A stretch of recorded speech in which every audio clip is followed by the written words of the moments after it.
Now, obviously, a lot of you guys are hurting these days, and it's not even one segment or the other of the industry. You could say, well, the wedding guys have, taken the hits, excuse me, taken the hits worse than anybody, but at the same time, the DJs who have been working in the nightclubs, et cetera, they're not necessarily doing any better either, simply because of the fact that the nightclubs and bars are all shut down as well. So no matter where you point to in the industry, I'm pretty sure that you can make a case for pain everywhere. Now, of course, wedding revenues tend to be a little higher than your average nightclub DJ, but still, we're all hurting, and I think that it's important to realize that as a collective industry, none of us are necessarily doing well right now. I've heard of a couple of DJ companies, Pulse out of Philadelphia in particular, who have started to generate some revenue with respect to live streaming, et cetera.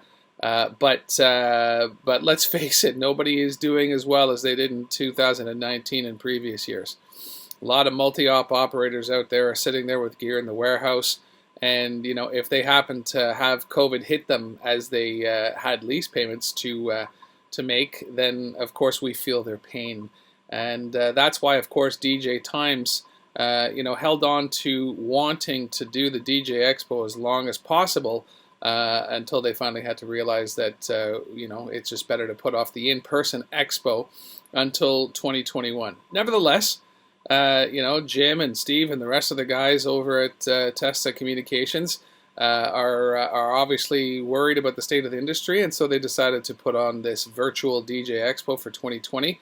And there's a whole series of seminars this week that you guys should actually partake in. Okay, so when I talk about a return to normal, what am I talking about? All right, so in the last 10 days or so, we've received some news that a couple of respected American companies, number one, Pfizer, number two, Moderna, have actually announced vaccines with high rates of prevention. Right, so the Pfizer vaccine that first came out was apparently 90% effective. And the Moderna vaccine, which just came out in the last 48 hours, is apparently 94.5% effective. So we do have vaccines. They're working, right? They've gone through the trials, which is, of course, what's taken all year for those guys to get their butts in gear. But these vaccines do work, right? The problem now, of course, is they've got to, make billions of doses to pretty much cure the world, if you will.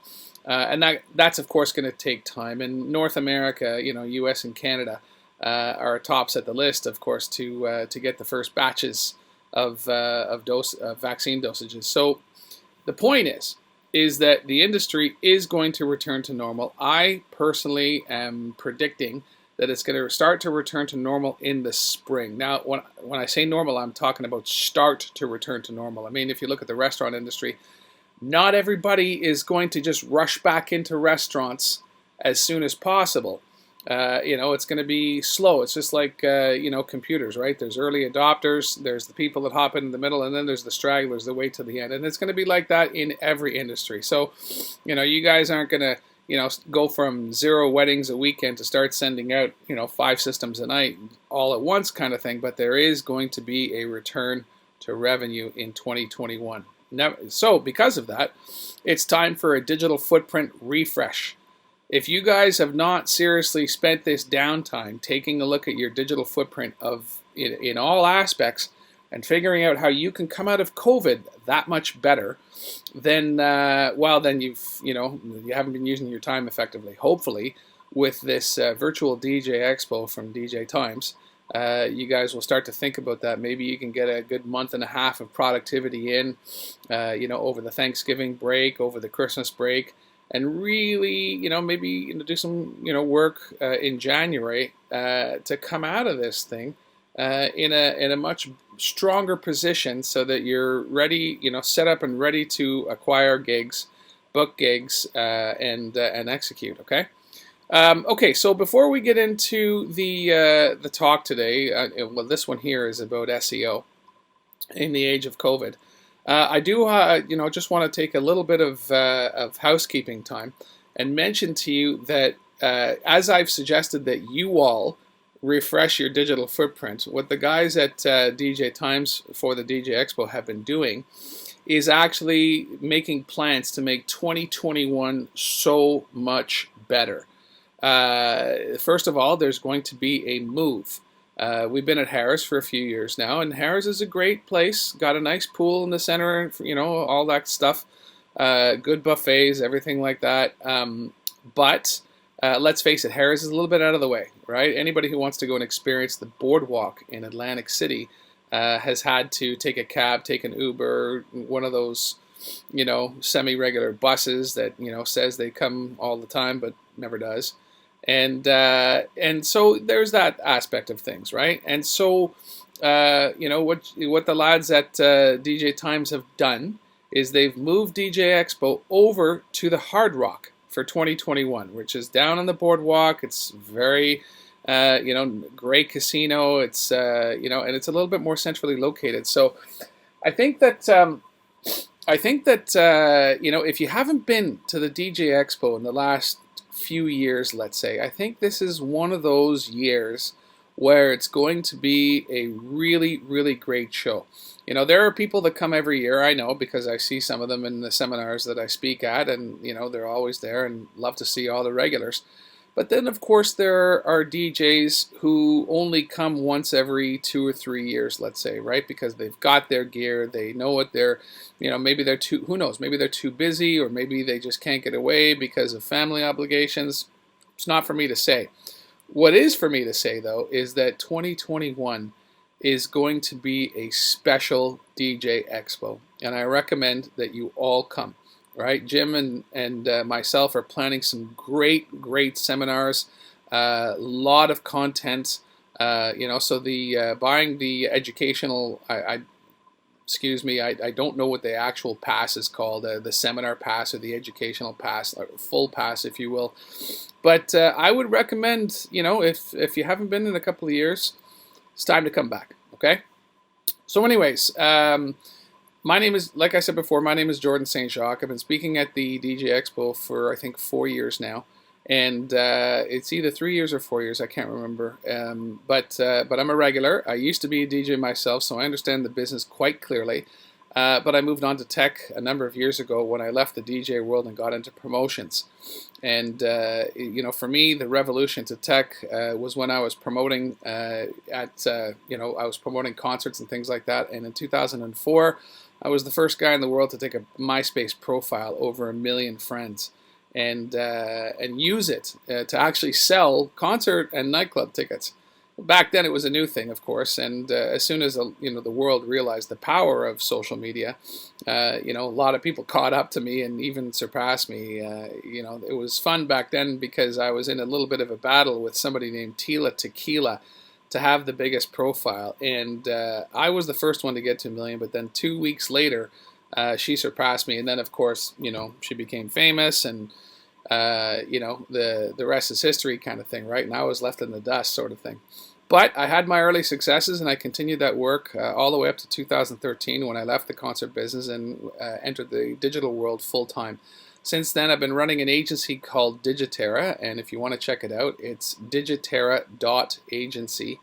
No .coms or .cas or anything like that. It's just digitera.agency, spelled Digitera. Anyways, glad to be here, and let's get into some content. Okay, now that we've used the intro from the previous SEO video, exactly, let's get right into social listening and tell you what it's about, how to execute, how to use it properly, how to generate leads with it, okay? So, social listening, all right? The best way of understand this is simply to, well, let me put it this way. Users are qualifying themselves every single day, billions of times a day, as being interested in goods or services without them actually knowing it. All right, and I'm going to use an example that I've used in the past, and those of you who know me best will know that I preach this stuff. So, well, let's get right specific into the industry that you guys are in. Let's say a woman gets asked to get married, and she's happy. She says yes, hopefully. And it's been proven by one of the big bridal magazines, or both of them, that within 72 hours, she is 94% likely to go and post on social media somewhere, and in that post, use the hashtag engaged. All right?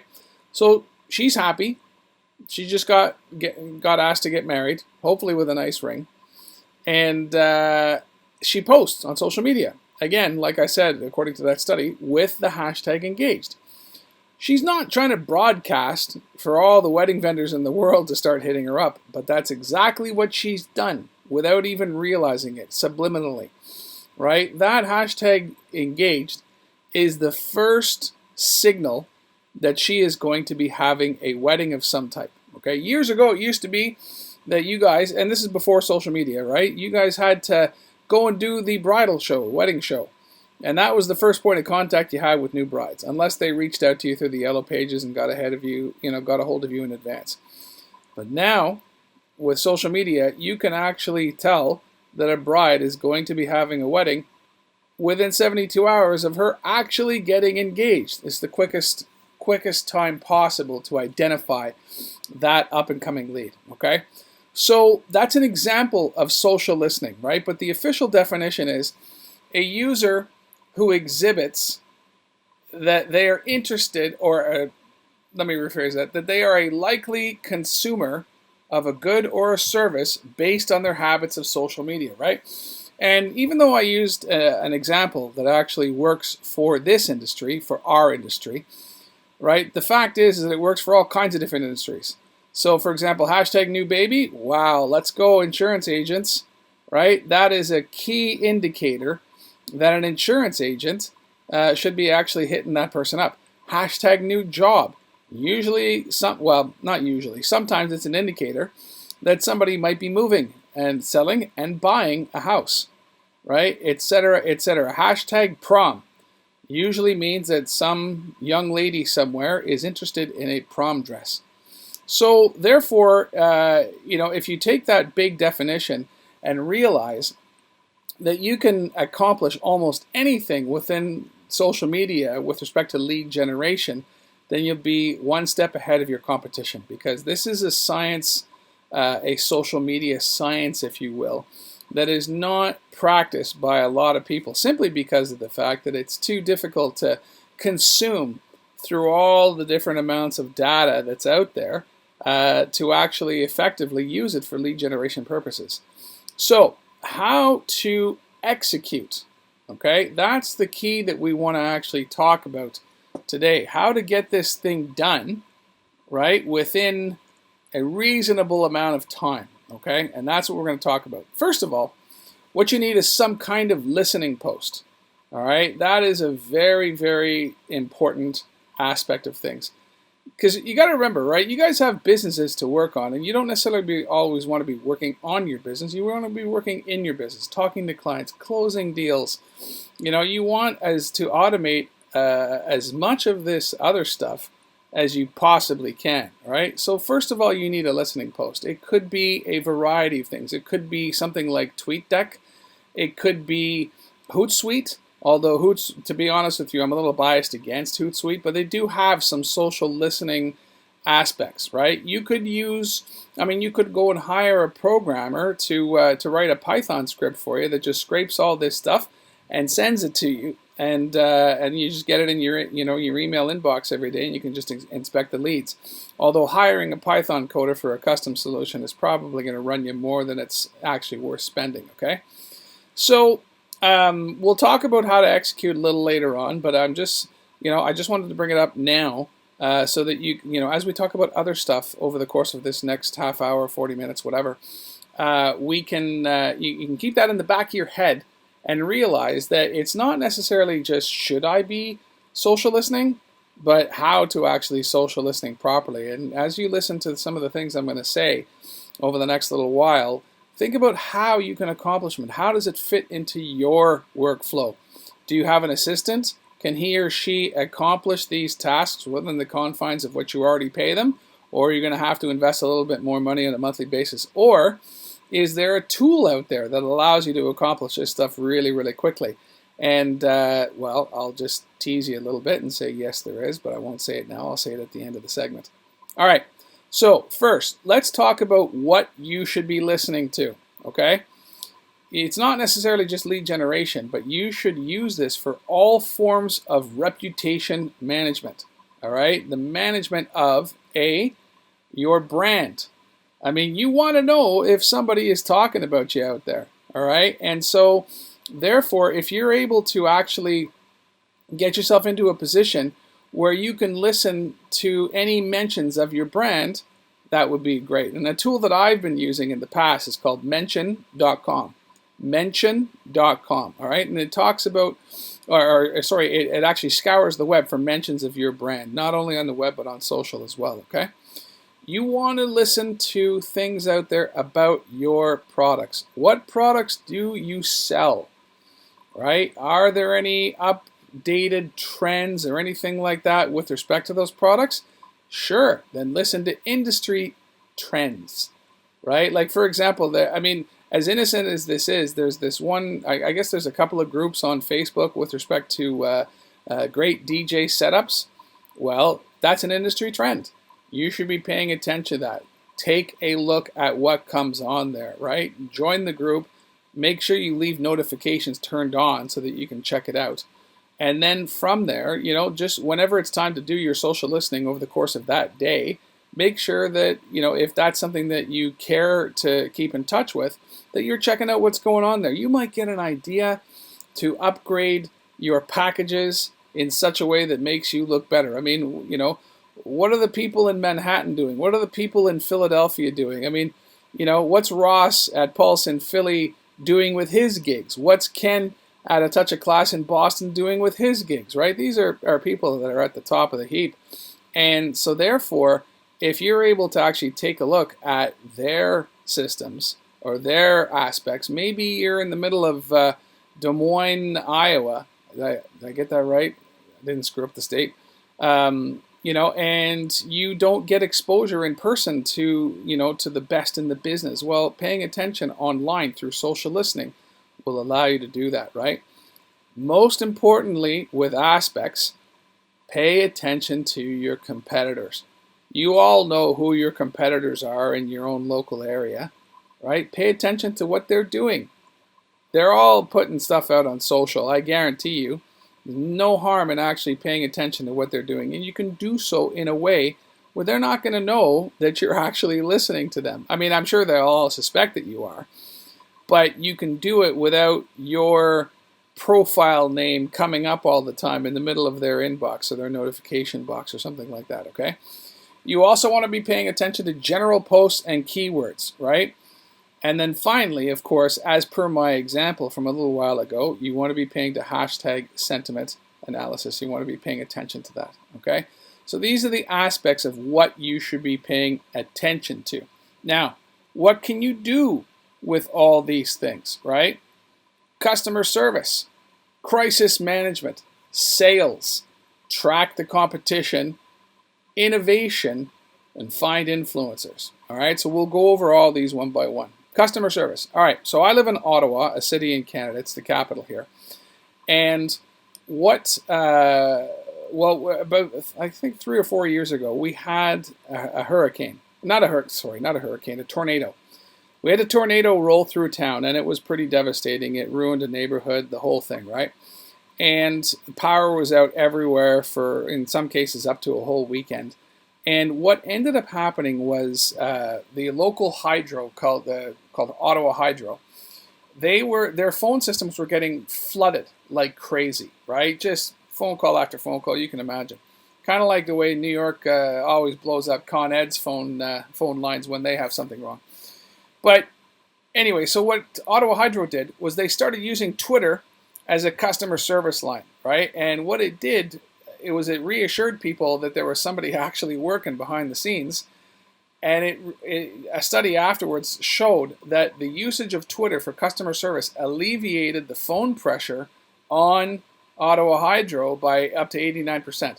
Because over the course of the first day after the hurricane hit, right, there was an expectation, because of regularity, that Ottawa Hydro was going to keep on making those Twitter updates in terms of customer service, and they were pretty extensive. Like they were doing updates like, okay, well, we're down in these areas, but we're back up in these other areas, and things like that. And so it was actually a pretty reliable tweet storm that day from Ottawa Hydro.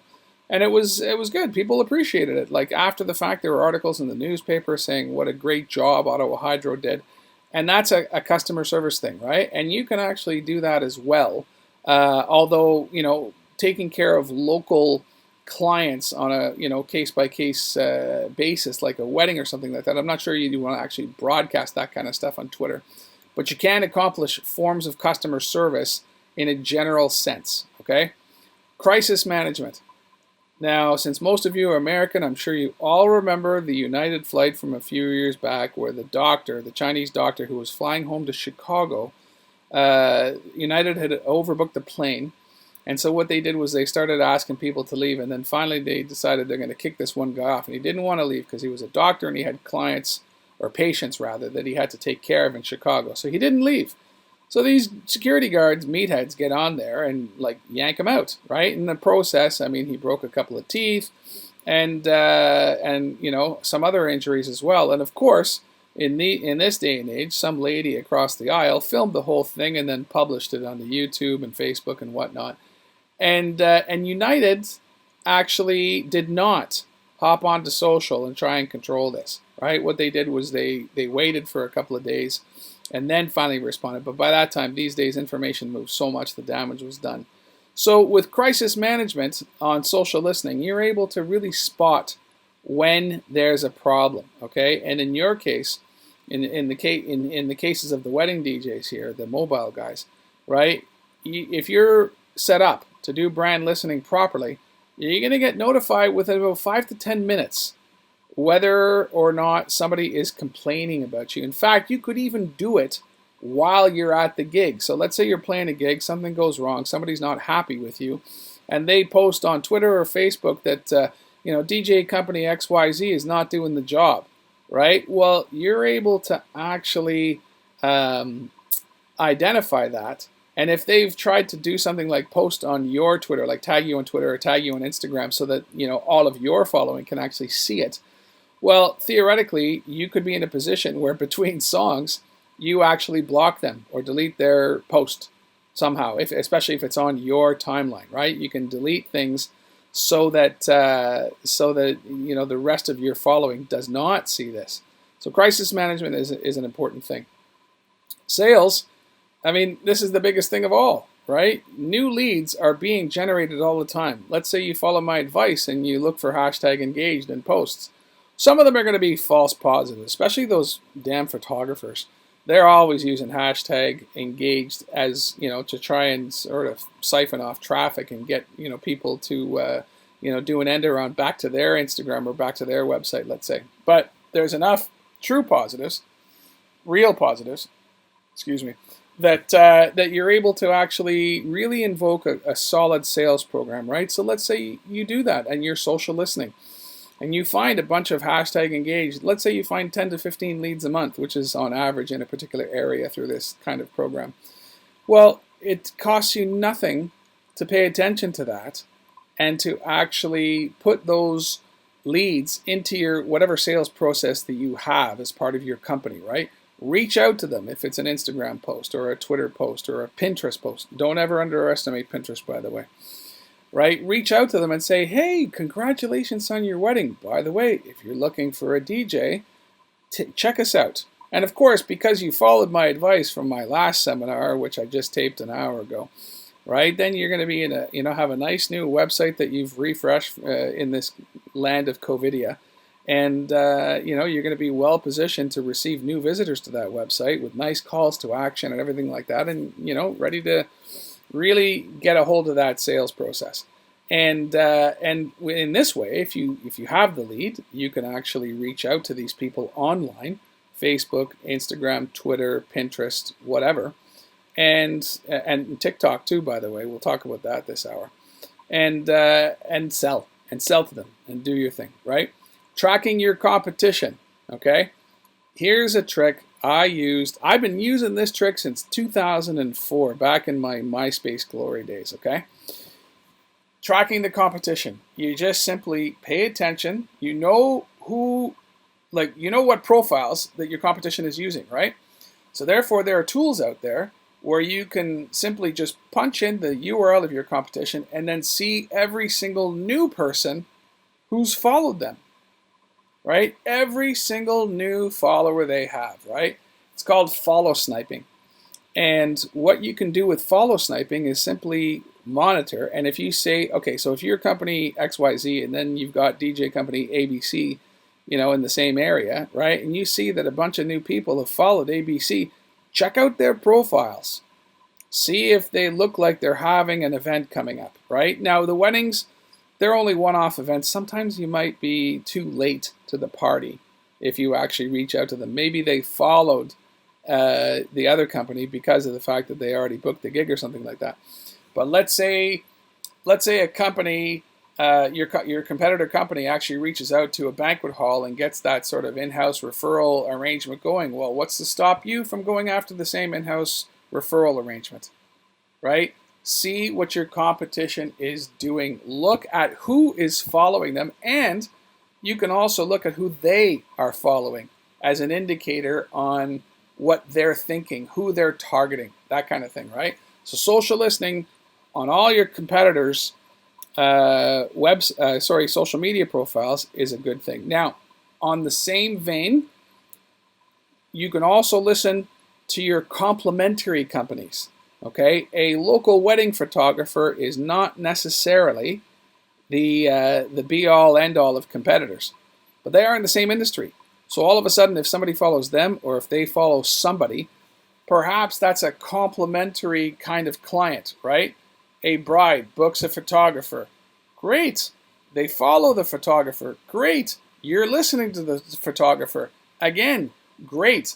You pick up that lead because you see that they've done some business with a photographer, right? Clients don't always necessarily go to the DJ first. In fact, sometimes they go to the DJ last, which I don't necessarily agree with, but you know how it is, right? They're always coming to the DJ last and saying, oh, we need a break. We've already spent so much money. And you're like, well, how's that my problem, right? But we've all heard it before. All right, innovation. Again, listening to those groups on Facebook or something like that and being able to see what your peers are doing in the industry. And if they're doing something well, then follow along, right? Last but certainly not least, finding influencers. If you are social listening with respect to the industry in general, maybe you find that mommy influencer in the region that just everybody listens to, right? You're not going to find that unless you're actually doing some social listening, okay? All right, so let's talk about channels, right? Because, the ability to social listen is one thing, and that's great, and I'll always recommend it, okay? But the channels, and in terms of what you should be doing and where you should be doing it, are also pretty important, okay? Now, Facebook is an obvious starting point, all right? Facebook is the big dog. It's the 800-pound gorilla of social media, right? But at the same time, it's a friends-based network, and the algorithm of Facebook doesn't necessarily let you go past your friends, all right? So it's not going to really do you much good unless you have 5,000 friends and they're spread out over your region, all right? If that's the case, then you can start doing things like looking at people who are asking for recommendations for something. If you can get that going off of your Facebook page, your personal Facebook page, well then great, okay? More importantly on Facebook groups are a massive, massive social listening signal, okay?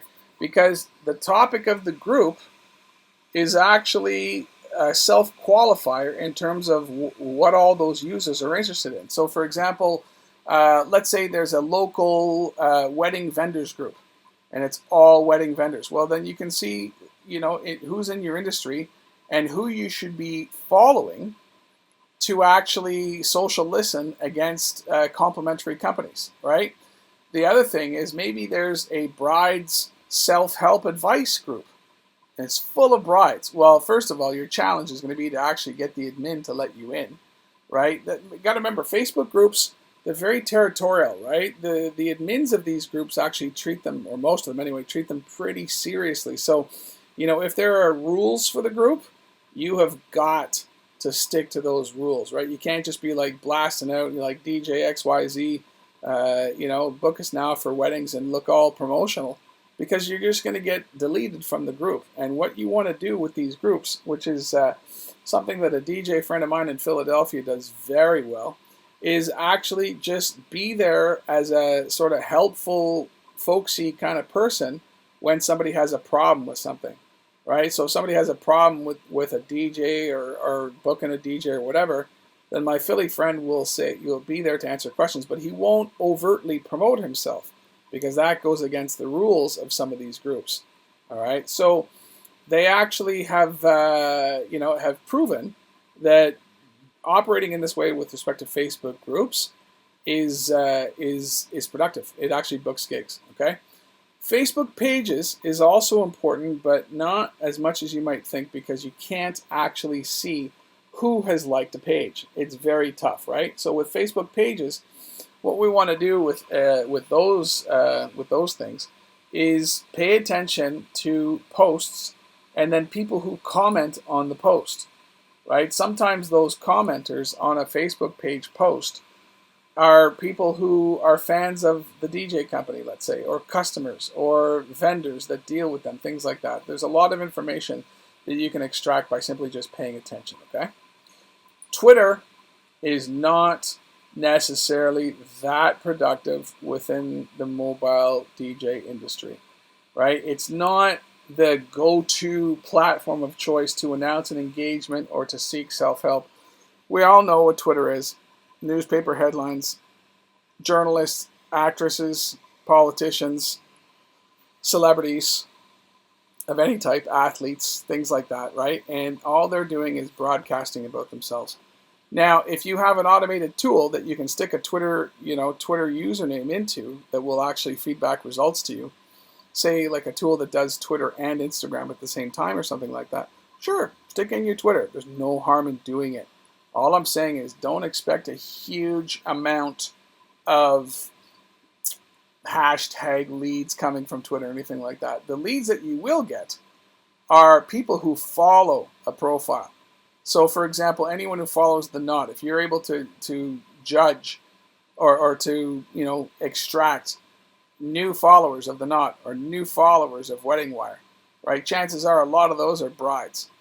So you set that up, right? All I'm saying is Twitter is not the golden rainbow of data for this kind of stuff. What is the golden rainbow of data for this stuff is Instagram, right? So Instagram is a channel that'll just keep on reaping dividends again and again and again. Instagram is your holy grail in this stuff, right? Because that's, let's face it, when somebody gets engaged these days, chances are someone took a picture, right? So that picture is the basis for the post that contains the hashtag engaged.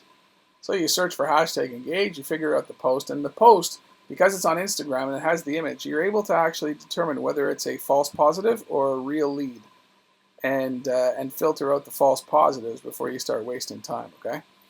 Also, too, the followers of a profile on Instagram also work very, very well. All right. Now, here's another one, Pinterest, right? That is actually should not be underestimated. Okay. Pinterest, I like to call Pinterest the dream board social network. All right. So you get your bride to be, and she essentially posts her dream board of what a wedding would look like. All right. And then she passes it off to whoever's paying for it, her parents or his parents or a combination or whatever, right? They'll have a board for dream venue. They'll have a board for dream decor. They'll have a board for dream cake. Some of these people on Pinterest, these Pinterest people are just crazy, okay? But they have these dream boards, and it's not just the wedding industry. I mean, husbands, men, married men with, my dream house, my dream car, my dream yacht, all that stuff, right? Pinterest, I like to refer to Pinterest as the dream board scenario network, all right? But it is a good source of leads. Hashtag engaged, keyword, married, wedding, engaged. You're going to find people who are really, really invested in planning out a very good wedding, okay? So Pinterest, like Twitter and Instagram, is a follower-based network with hashtags and tagging through the @ symbol, right? So you can use it in the same way as you would Twitter and Instagram. It's just that the results are going to look a little different, all right? So this new one, TikTok, right? We've all seen it rise in the last half of 2019 and the first half of 2020, or actually all of 2020, right? TikTok is by far and away the fastest growing social network in the world. And so just as you would use Instagram by doing hashtag sentiment analysis, followers of a profile, things like that, you can also do the thing with TikTok. The same thing, okay? Don't underestimate TikTok, all right? What TikTok has done is they've actually got the interface for short form video creation done correctly, all right? Instagram came about because basically Instagram came about because Twitter didn't do images at the time. So Instagram was just a Twitter except with pictures, all right? And that solved a need for people. It was a very simple photo sharing app, which is what at the time what the world needed. Now Instagram has become bigger, of course. They do video, they do little TV shows, things like that, and so therefore you say to yourself, well, why TikTok? Why bother when Instagram is just going to take it over? No, TikTok is growing too fast, and what TikTok has shown is there was a real need for a really great interface for that short form video creation. So TikTok's not going away. Fortunately, it's the same functions, right? You follow people, you tag people, you hashtag, things like that. So the same aspects of Instagram that you would do to do lead research, you can also do on TikTok, okay? Now, I'm going to also talk about Reddit. Reddit, as we all know, is a really, really great question and answer site, all right? Sometimes what you find is brides-to-be actually asking for recommendations on Reddit. Who are my best Philadelphia DJs? Who are my best Boston, like photo booth people? Things like that, okay? And then, of course, all the answers come in. So if you're paying attention to keywords, you can't really do hashtags on Reddit that effectively. You have to do Reddit within the form of keywords. So in other words, you pump in the keywords that you want onto Reddit and then have that data spit back to you, okay? Last, but certainly not least, the knot and wedding wire. Excuse me. With the knot and wedding wire, right, you should be actually paying attention to reviews, first of all. You know that already, and we've mentioned that once already today. But you should also be paying attention to any inquiries, right? And of course, you guys know that as well. Now, I don't know, I mean, I haven't been on the knot or wedding wire in years, although I think I'm going to have to brush up pretty soon. I don't know whether they allow the free listings to actually receive inquiries through the website. If they do, then snag onto that like crazy and make sure that all your emails are functioning properly so that notification emails go straight to your inbox and you check them out right away, okay? Okay, so how to execute. All right, this is the thing that we were mentioning before, how to actually get all this stuff done, all right? First of all, what you can do is do it manually. You can either do it on your own or pay someone to do it for you. Either way, it's done manually. That is a tough proposition. Manual lead generation through social listening. You know what? If anything, make sure that they do that as part of their overall digital marketing contract to you. Remember in the SEO, if you've watched the SEO one on Wednesday, which I taped an hour ago, the whole aspect of the whole aspect of the manual service, right, is that if you can get it included in one of those standard monthly digital marketing contracts, right, then you're not going to end up having to pay for it separately, right? Make sure that it's included in that $700, $800, $900 a month that you spend or whatever, okay? From that point on, you won't really have to worry about it. It'll just be included as part of, your supplier, what they're doing for you, okay? And then with that, you can manually add those results into your sales funnel. Like if you use a CRM like the free HubSpot CRM, or if you use Salesforce or something like that, just have your marketing person insert those leads right into Salesforce for you, right? Now, you might want to watch out for that a little bit, because if you're just waiting for those leads to get into Salesforce, you might be waiting like a day or two.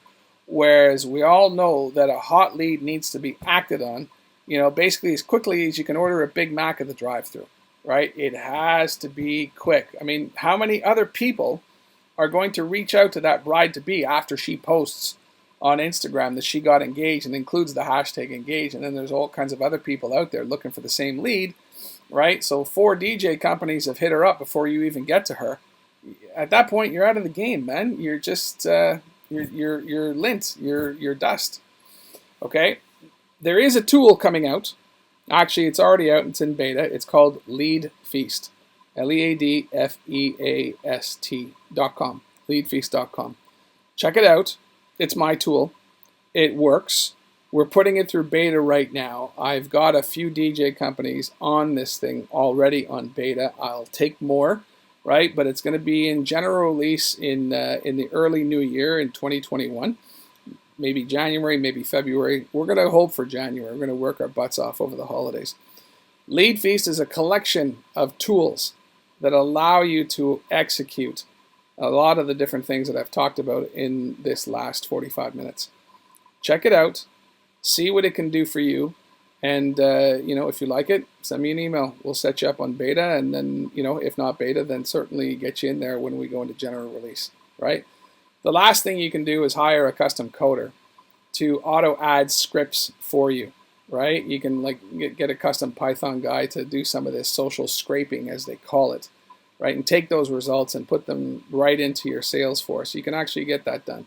Again, though, the cost of writing custom scripts on a once-off basis is most of the time too prohibitive for this kind of stuff. So anyway, just some ideas in terms of how to execute. I'm sure that a few of these things have come across your desk already, but hopefully this overview of high-level overview of social listening gets you guys thinking about it.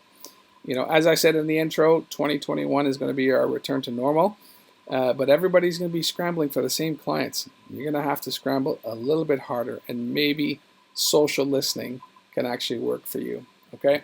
Now, before I go, please remember that the DJ Expo in 2021 is going to be moving to the Hard Rock.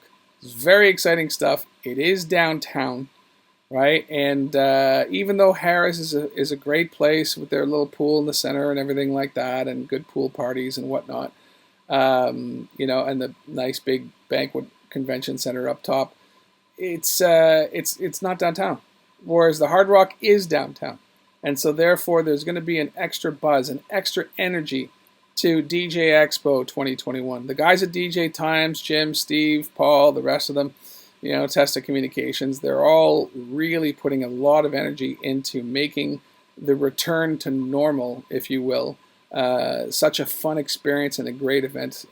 So for those of you guys who don't go to the DJ Expo every year, I would recommend that you make plans to come in August of 2021. It's going to be great.